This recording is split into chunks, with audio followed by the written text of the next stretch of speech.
The Days of the Week. Hans Christian Andersen. The days of the week once wanted to be free to get together and have a party. But each of the 7 days was so occupied the year round that they had no time to spare. They wanted a whole extra day.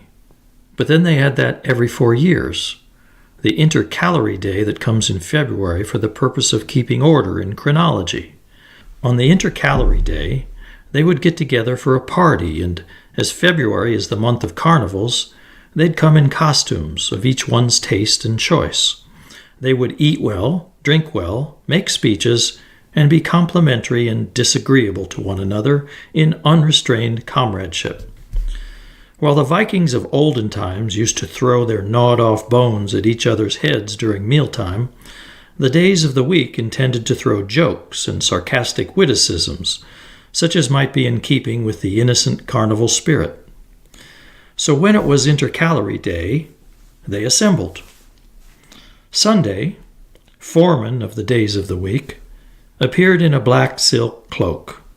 Pious people thought he was dressed for church in a minister's gown, but the worldly-minded saw that he was attired in a domino for merriment, and that the flashing carnation he wore in his buttonhole was a little red theater lantern, on which it said, "All sold out.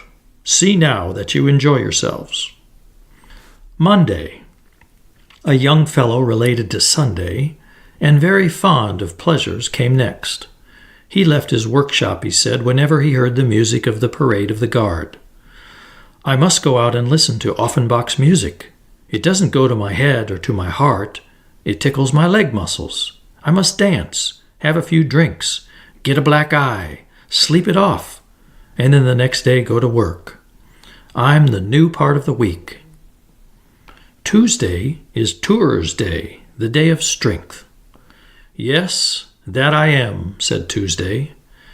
"I take a firm grip on my work.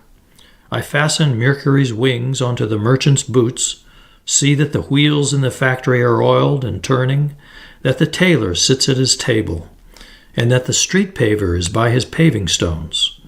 Each attends to his business, for I keep my eye on all. Accordingly, I'm here in a police uniform, and call myself Tuesday, a well-used day. If this is a bad joke, then you others try to think of a better one." "Then I come," said Wednesday. "I'm in the middle of the week. The Germans call me Herr Mittwoch. I stand like a journeyman in a store, and like a flower in the midst of the other esteemed days of the week. If we all march up in order, then I shall have 3 days before me and 3 days behind. They're like an honor guard. So I should think that I'm the most prominent day in the week."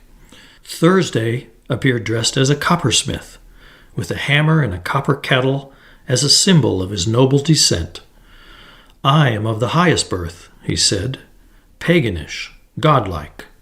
In the northern countries I am named after Thor, and in the southern countries after Jupiter, who both knew how to thunder and lightning, and that has remained in the family." He then beat his copper kettle, thereby proving his high birth.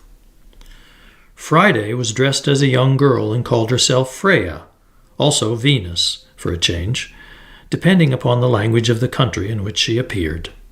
She was of a quiet, cheerful character, she said, but today she felt gay and free, for this was intercalary day, which, according to an old custom, gives a woman the right to dare propose to a man and not have to wait for him to propose to her.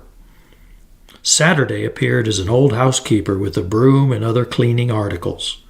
Her favorite dish was beer soup, though at this festive occasion she didn't request that it be served for everyone, only that she get it, and she got it. And so the days of the week had their party. Here they're in print, all 7 of them, ready for use as tableaux at family parties. There you can make them as funny as you wish. We give them here as a joke on February, the only month with an extra day.